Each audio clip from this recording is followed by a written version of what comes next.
Muri yeZimbabwe tinokuchingamidzai zvekare kune chimwe chirongwa pano Zim Facebook Secrets and Confessions. Tadzoka zvekare nemamwe messages.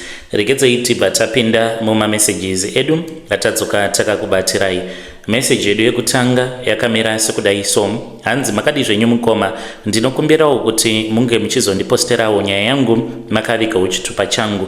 Ininiwo ndiri murume mukoma uye zvekare ndauyawo pano kuti ndinge ndichingobatsirawo vamwe varume kunze uko, uye zvekare ndichikuudzaiwo confession yangu, secret iyo yandachengetedza mumwoyo mangu for almost 7 years. But zvinhu izvi mukoma pazvakaitika padainge ndichitoudzwawo nevamwe vanhu vainge vachitoona kutoti kwandiri kuenda kunowira kumawere. Ndaiona sekunge vanhu vanoda kundipesanisa nemukadzi wandainge ndichida.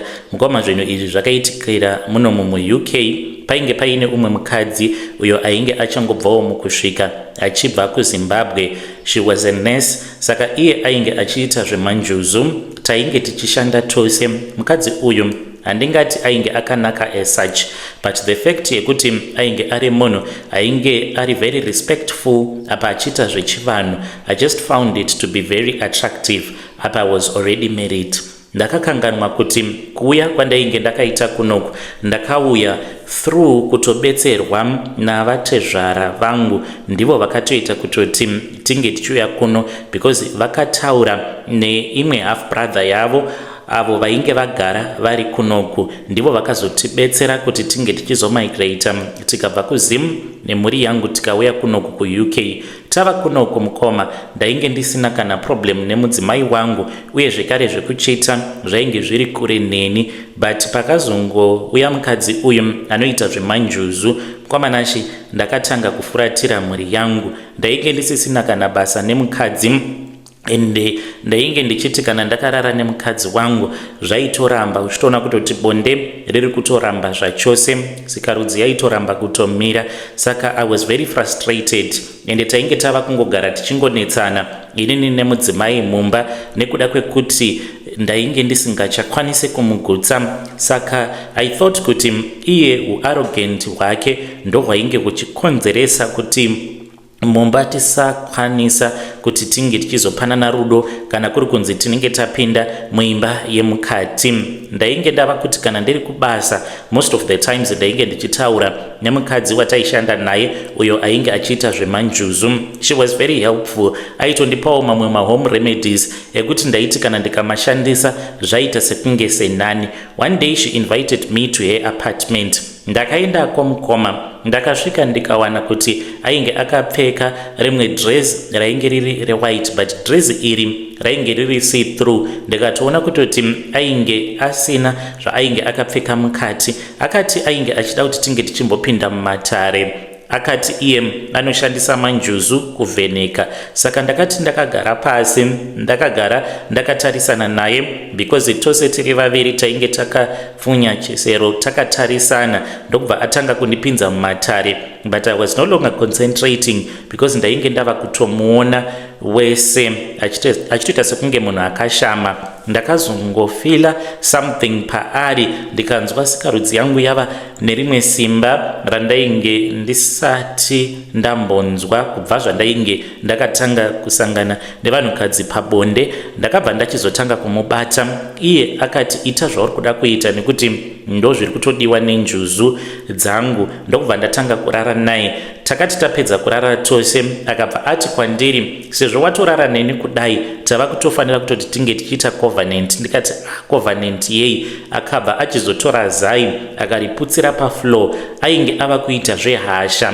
Akati usapikisana neni nekuti njuzu dzangu dzinokasika kunzwa ukasha. Kana ndakuudza zvekuita unenge uchifanira kuti unge uchizviita, wanzwa here?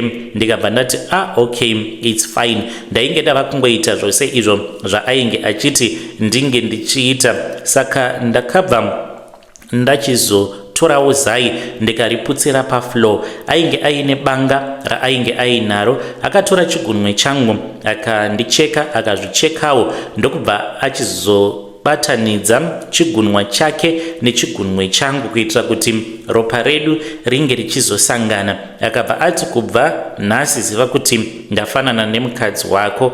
Ainge ava kuita mamwe mademands. Aiti kana kuri kunzi kana achida kuenda kuZimbabwe aitondiudza kutoti itoita plan, ndini ndaitotenga maflight tickets ake nehangu. Ainge asingadi kuti ndige ndichisara muUK nemukadzi wangu tainge tava kugara tichingonetsana. Akabva achizoita mhiko dzekuti mukadzi wangu asazobva pandiri because ndakamuudza kuti mukadzi wangu ainge aine mari kundidarika. Akati ndava kuda kumupusisa so that asazombofa akabva pauri, acharamba akamira newe, asi ziva kuti iwewe watova murume wangu. Ndo zvainge zvoitika mukoma. Ndainge ndoshungurudza mukadzi nekuda kwekuti ndainge ndichidanana nemukadzi uyo aita zvemanjuzu. Kuzimu ndainge ndagara ndiine mabusinesses awo andainge ndakatanga with the help of my wife. Ndakatanga kuita mamwe malosses mubusiness ekuti ndaishaya kuziva kuti ndozvifambisa sei. Apa mukadzi ndairamba ndichingomukumbira mari yekuti ange achindipa ndinge ndichikwanisa kutumidzira mari iyoyo kune vanhu vari kumusha. Asi mukoma ndaiti kana ndikatumidzira mari zvainge zvisingatombobatsiri. Tairamba tichingoluza, tichingoita malosses after malosses. Pane patakazoenda kuZimbabwe inini nemukadzi wemanjuzu takati tasvikako kuZimu. Saka pane umwe muprofita akangouyawo pamotikari yangu ndainge ndakatomira. Tainge taenda kumashops. Saka mukadzi wandainge ndichifambidzana naye iye ainge apinda mushop, ndikasara ndakamira pamotikari. Muprofita iye akangouya akabva ati kwandiri, baba imimi mukadzi wamuri kudanana naye, she is going to be your downfall. Saka pandakaudzwa izvozvo nemuprofita iyeye achindiudza kuti njuzu dzake dziri pahari dzakaipa kwazvo ende varume vakawandisa avo vaakadanana navo, varume avo vainge vatombori nemari yakatowanda kutodarika mari iyo yandainge ndiinayo, asi vakasvika pakubroka vakafa vasina chavainge vainacho because njuzu dzake dzinopa vanhu minyama. Saka ipapo ndakaudzwa zvinhu izvi nemuprofita iyeye akatoti dai matora mafone numbers angu. Ndakaramba kumatora because ndakati ava ndivo vanhu vaya vatinongonzwa zvichinzi vanotsvaka mari vachishandisa chiprofita chavo. Ndakaramba ndichienderera mberi nekudanana naye mukadzi iyeye, asi tichiri kuZimu ndakazoudza imwe hanzvadzi yangu akanditi but ndakazviona bhuti kuti mukadzi uyu anenge asiri right, there is something wrong about ye, anototyisa iye pachezvake. Vakandiudza kuti pose pandainge ndichiti kana ndiri kuZimbabwe ndiinaye kana tikaenda tikanorara kumba kwavo hanzi vaitotadza kutorara. Hanzi murume wavo ndiye akatanga nekubatwa nemadzikirira achiti pane zviri kuitika mhani, ndiri kurota ndichinyudzwa mumvura uye zvekare ndichimanikidzwa kuti ndinge ndichizofuratira mhuri yangu ndava kudanana neumwe mukadzi mutsvuku-tsvuku. Sezvo iye ainge ari mutema, havana kunge vakafungidzira kuti ainge ari iye ainge achikonzeresa hope idzodzo. Ivowo vakazotanga kurota. Saka mukunorota vanoti vakabva vachizotanga kurwa naye, vakabva vaona kuti utsvuku huya ainge akapfeka chimask, vakabva vachizomutorera vakabvuta chimask, vakabva vachizoona kuti ainge ari mukadzi wandainge ndichidanana naye. Pavakandiudza nyaya iyi ndakaona sekunge ivowo vainge vachitopenga pavakanditi dai masiyana naye kana kuri kunzi ndo zvamaudzwa nemuprofita, dai mangomuramba, kana kuri kunzi munoda vakadzi vaviri dai mangotsvaka umwe mukadzi uyu masiyana naye because achazokupinzai muna taisireva. But ndakaita nharo, ndakasvika pakubroka, akasvika pakunditangisa mamwe mabusinesses mukoma. Mabusinesses awa andainge ndava kunzi tanga ngatiite business, titange business rakati. Mabusiness iwawo ainge achiranwa nehama dzake kusvika tichizorambana mukoma nashi. Hama dzake dzakabenefita kunyanya apa ndainge ndichishandisa mari yemudzimai wangu, ndakazosara ndisisina kana chinhu. Apa kunoku mari dzimwe dzataishandisa dzainge dziri mari dzatainge tichitora kubank, dziri mari dzezvikwereti. Zvinhu izvi kunyangwe zvakaitika kudhara, but kusvika pari nhasi tichiri kungodzosera mari idzo dzatakatora kubank. Apa mabusinesses andainge ndakatanga mukoma, I was very innovative zvekuti zvinhu zvangu zvainge zvichinyatso-kufamba zvakanaka ndisati ndatanga kudanana naye mukadzi iyeye. Saka yambiro yangu kune vamwe varume kunzoko, vamwe vakadzi avo vaunokwanisa kusangana navo pabonde, vanokwanisa kunge vatori nemweya wejambwa nemunyama, zvinhu zvako zvinobva zvachizotongodhakwa semadhakwiro avo akaita zvinhu zvangu. Ndiyo secret yangu yandiinayo. Kana mukaposta nyaya yangu mozondizivisawo, ndichange ndichizotevererawo ndiri mucomment section. Hey, vedare ndo message iyo yandakatumidzirwa ichibva kuna mukoma vedu. Ngatizamei kuti tinge tichitaura nezvayo nyaya iyi mucomment section. Hanzi ndakadanana nemukadzi uyo ainge achiita zvemanjuzu. Kana kuri kunzi unoitawo zvemanjuzu, kana kuti kana wainge uchimboitawo zvemanjuzu, you can come to our inbox and then you share with us your own story. Motiudzawo kuti chii chakazokonzeresa kuti munge muchiregedza izvo zvamainge muchiita zvemanjuzu. Regedzai tibva taenda panyedu inotevera. Nyedu inotevera yakamira sekudai so. Hanzi makadi zvenyu mukoma, ndinokumbirawo kuti munge muchizondiposterawo nyaya yanguwo makaviga chitupa changu. Ndauyawo pano ndiine secret yangu yandiinayo. Handitokwanise kuti ndige ndichidzokera kumusha. Ndinotya kuti kana ndikadzokera kumusha zvimwe kuda ndinokwanisa kuzosungwa. Eniwo pandakapinda muSouth Africa ndakashaya basa, ndainge ndichingodzungaira ndiri muMessina. Saka patakati tichifamba tichibva kuBeitbridge tainge tatoyambuka, tainge tatova muSouth African side, takabva tachizobatwa nemagumaguma, vakatirova vakatitorera mari, uye zvekare ndikatorerwa kamwe kabhuku kandainge ndiinako ako kainge kaine mafone numbers ehama neshamwari dzainge dziri kuJoburg. Saka ndo vanhu vandainge ndichiti kana ndava muMessina ndikawana basa ndozovafonera, ndobva ndachizobva muMessina ndobva ndachizouya kuJoburg. But vakabva vachizotora kabhuku kaya vakakarasira kure. Takarohwa, ende takarohwa kwenguva yakareba because vamwe tainge tisina mari, saka vainge vaine zvimari ndivo vainge vasinganyanyisi kurohwa. Takazoti tatorerwa mari paya, vakabva vachizotipa madirections vakati mukafamba makadai munosvika muMessina. Saka takazoti tava muMessina tainge tava kungodzungairawo, ndokubva tachizotorawo maasylum kuitira kuti tisazosungwa nemapurisa. Zvino mukoma ndakazonosangana neumwe wevakomana avo vakatirova patainge tichiri kurwizi, ndokubva andiziva ndikamuziva. Saka ndakaenda paainge ari ende ndakatoita zvivindi because vainge vakatogara vakawanda. Pandakasvikapo akatosimuka akatoburitsa banga, ainge ava kutoda kutorwa neni. Ndikati relax bururu wangu, ndauya pano because ndoda kutoti unge uchitondibatsira. Ndakamuudza kuti ndainge ndanzwa nekutambura ende ndainge ndisina munhu wandainge ndichiziva muMessina ende mabasa ainge achinetsa kuti ange achiwanika. Ndakamuudza kuti neniwo ndainge ndichida kuti ndige ndichizopinzwawo muchigemu kuitira kuti vange vachizofamba neni apo pavanenge vachiita zvekubata vanhu. Akanditi hapana kana problem. Ndakazoenda navo kumba kwavainge vachigara. Varume ava vainge vachitogara pamba painge pakatonaka ende vaitogara nevakadzi vavo, vainge vatori nemotikari dzainge dzakatonaka. Vazhinji vacho vaitoita zvekumalaicha, vaiti pavanenge vari free ndo pavanenge vachiita zvekugumagoma. Ipapo vainge vachiti business rainge riri low rehumalaicha, asi izvi zvekubata vanhu semagumaguma ndizvo zvainge zviine mari, nekuti mari yako waikasika waibata pasina kana loss. Saka ndakabva ndachizobatana navo ndikatanga kushandidzana navo. Taienda murwizi, taisungirira mabhera aya emombe apo panenge paine waya zvekuti vanhu pavanenge vachijamba waya bhera riya rinorira kuti nkende, tobva tatoziva kuti pane vanhu vayambuka waya yekwakati, tototanga kutofamba tichitoendako tichitotaimira nekutohwandira. Taizoti kana tavawana totanga kuvatevera kusvika tava panzvimbo pekuti tinoziva kuti ipapo tinokwanisa kuvabata easy and anotiza hapana. Saka vazhinji vacho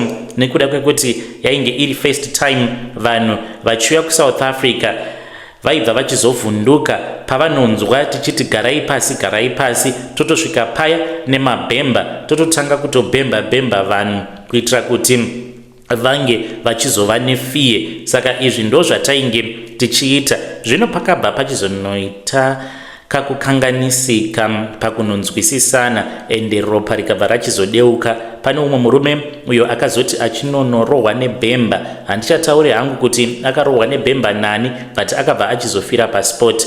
Ainge ada kuzviita hero monya because ainge ari mugiant, ndokubva arohwa nebhemba kuhuro akafira pasport.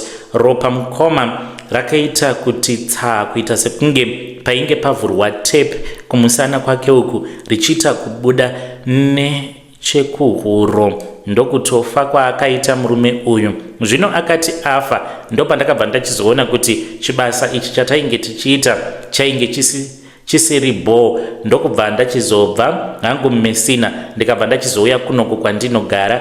Kubva zvandakauya kuno kuprovince kwandigere mukoma, handina kuzombodzokera kumusha, not because mari handina. Mari ndinotobatawo mari ende ndinotogara nemukadzi wemunomu muSouth Africa, but ine hangu ndanga ndakazvipira kuti ndichagara hangu muno muSouth Africa kusvika ndazofa. Kunyangwe ndikazonzi ndavigwa sembwa hazvina hazvo basa. Ndatova nemwana one nemuSouth African, but ndeumwe muSouth African uyo wandakatanga kufambidzana naye.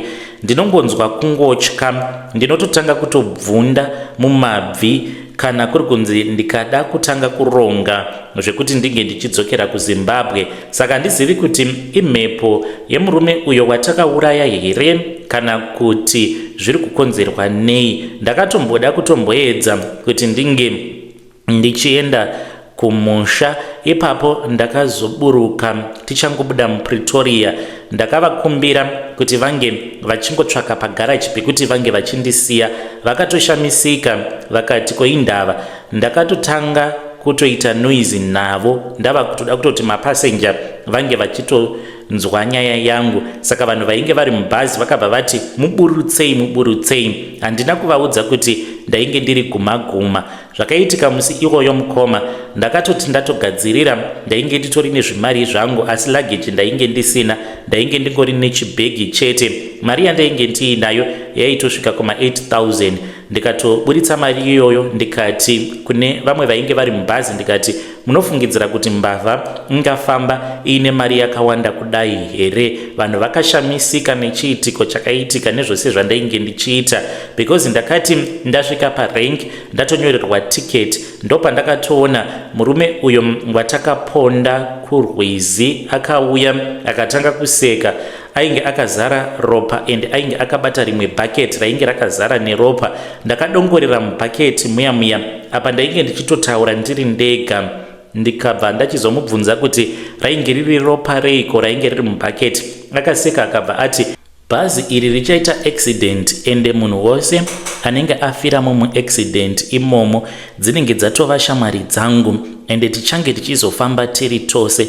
Zvichireva izvo kuti ndainge ndichifanira kuti ndinge ndichizofirawo muaccident, asi hama dzangu dzainge dzichazosara dzichitambudzika nekuda kwekuti mweya yevafi vanenge vawanda manje, dzava kufamba dziri ngozi dzinenge dzakawanda. But ndakaignore, ndikatongozviudza kuti maybe yainge ingori imagination yangu, sezvo ndiri munhu anongogara achingoona mweya yevanhu vakafa. Ndinokwanisa kungoti ndichifamba ndotoona kana munhu achitofamba, obva anditarisa, obva andibvunza kuti uri kundiona here, munhu yeye obva atonyangarika. Saka ndakangoti maybe ipfungwawo dzemunhuwo anenge aine guilt mumwoyo make nekuziva kuti akaponda munhu. Saka ndakangoignore, then ndokubva tachizopinda mubhazi nguva payainge yakwana bhazi rakati rafamba tichibuda muJoburg, mukoma ndo pandakatanga kungonzwa zvekare voice rainge richitotaura neni ndichitoudzwa kutoti uri kuita hako nharo but kuZimbabwe hausi kuzosvika, uri kuita hako nharo but kuZimbabwe nada hausi kuzosvika, uri kufira murodhi iwewe ende ndiwe uchakonzeresa kuti vamwe vasina mhosva vange vachizofa dai waburuka. Takazoti tava muPretoria mukoma ndo pandakabva ndachizotaura neumwewo kondakta ndikamuudza kuti ndainge ndichida kuburuka mangu ende mari yandainge ndashandisa kubhadhara tiketi uye zvekare nemari iyo yandainge ndabhadhara yekubhodha sezvo ndainge ndisina passport, ndainge ndisina hangu basa nayo mari iyoyo. Saka vakanditi shamwari iwewe gara pasi because wava kuda kuzotibhohwa manje. Saka ivo vaitinge vachitondiona sekunge ndainge ndiri mbavha, ndainge ndichida kuti kana paya ndikavati chindiburutsai pakati then mbavha dzobva dzachizouya dzobva dzachizorobha bhazi. But ndakatoburitsa mari yangu ipapo pandakazotanga kudanidzira ndikati munhu wose ari mubhazi rinori uri kufanira kutoti unge uchitondibatsira kutaura nevarume ava vange vachitsvaka pagaraji pekuti vanondisiya pagaraji panzvimbo pari safe, because inini kana ndikaramba ndiri muno mubhazi mose muchafa kana kuti pane vachafa neni, nekuti ndiri kutoudzwa kutoti zuva ranhasi ndiri kufanira kuti ndinge ndichifa, bhazi rinori richaita accident kana varume ava vakaramba kundiburutsa mubhazi. Saka vanhu vakati imbavha. Ndakabva ndachizoburitsa mari yangu ndikatarisai mari yandiinayo, munofungidzira kuti ndingada kurobha bhazi ndiine mari yakawanda kudai? Ndiri kutoendawo kumusha ende ndatova nemakore akawanda ndigere muno muSouth Africa ndisingaende kumusha.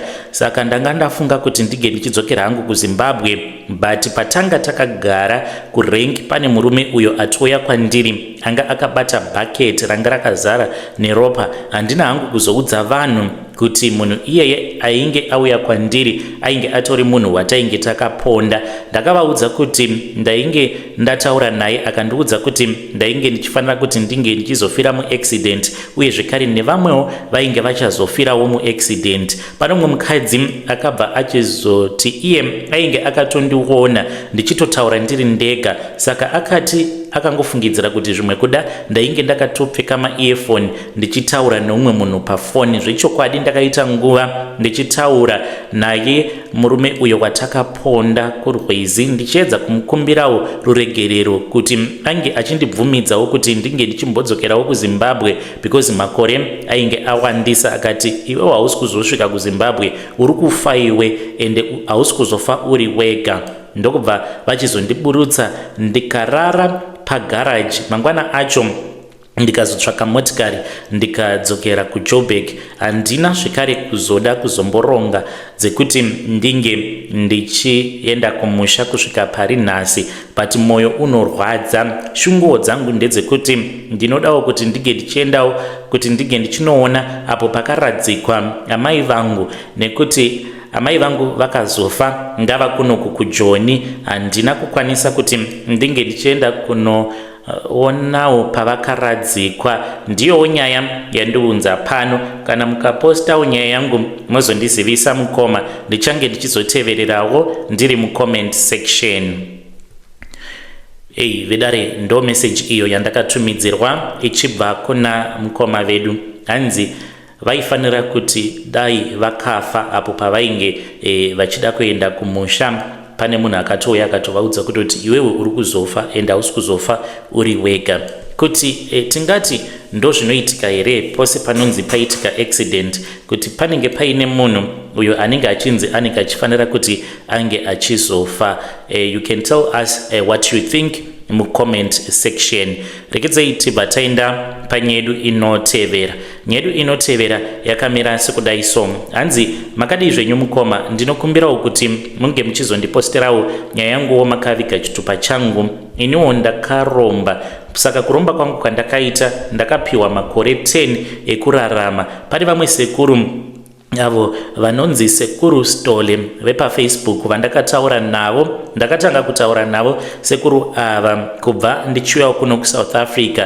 Ndakaita gore ndikaunganidza mari. Ndakati ndaunganidza mari ndokubva ndachizoenda vakanondibetsera kuChipinge. Vakandibatsira vakanditi chidzokera hako unoshanda, asi vakanditi ziva kuti ndakupa makore 10 ekurarama, ende pamakore awa ari 10 ekurarama unofanira kuti unge uchienjoya upenyu hwako nekuti kufa kwakauya. Saka zvavakaita pandakati ndiri mumatare, vakandipa chibage vakanditi ndige ndichitokonyora. Ndakatokonyora ndikavapa shanga dziya dzandainge ndatokonyora, vakabva vachizoisa bute vakandipa zvekare vakanditi chikanda chibage ichocho ndikadzikanda shanga dziya painge paine huku dzainge dziripo dzikatanga kudya. Hamene kuti vakaverenga sei, but vakandiudza kuti dzainge dzadya 10 because dzakangodya dzati idyei dzikabva dzatoramwa dzikabva dzatobuda panze, idzo dzavainge vabata dzikanzi ngadzinge dzichizopinzwa mumatare kuitira mhiko idzodzo.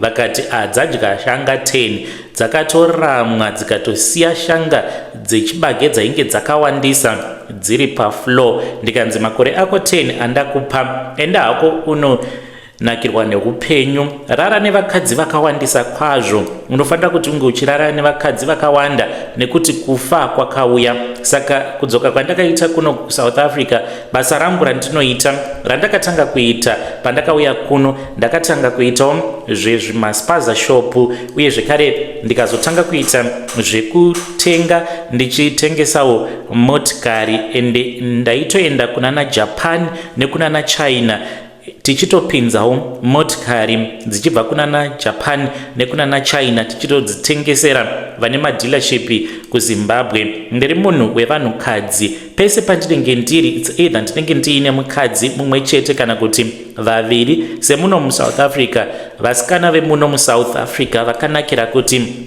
as long as uine mari havafi vakaramba kunyange kuita vatatu pauri vachitoziva kutoti tose tiri magirlfriends emunhu uyu havanei nazvo. Zvino ndakabva ndachizochekeresa amai vemwana wangu apa, ndakavachekeresa mukoma nekuda kwekuti ndainge ndakanzi nevamwewo sekuru avo vakati ivo vanorapa vachishandisa nyoka dzemumvura. Vakanditi vaikwanisa kuzoputsa mhiko idzo dzandainge ndakaitiswa naSekuru Stole. Vakanditi mhiko idzodzo dzinokwanisa kuputswa ende unokwanisa kutoramba uchitoita mari. Ndakanzi ndaifanira kuti ndinge ndichizochekeresa mukadzi uyo wandainge ndichidanana naye panguva iyoyo. Handingati ainge ari mukadzi wangu as such because ndainge ndisina kana tsvakirai kuno yandainge ndakamubvisira, nekuti ndaiti kana ndikada kuenda kunomubvisira tsvakirai kuno zvikwambo zvaitouya kwandiri zvondiudza kuti hauna kupiwa mvumiro yekuti unge uchizoroora, saka siyana nazvo zvauri kuda kuti unge uchiita.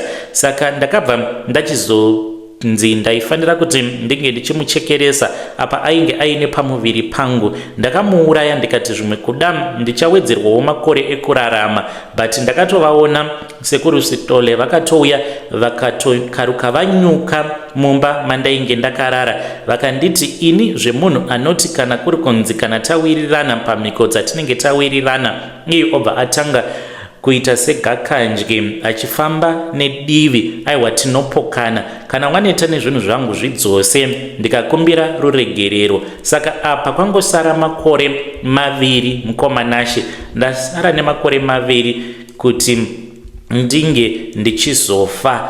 Upenyu mukoma wandararama, I have enjoyed life for the past 8 years.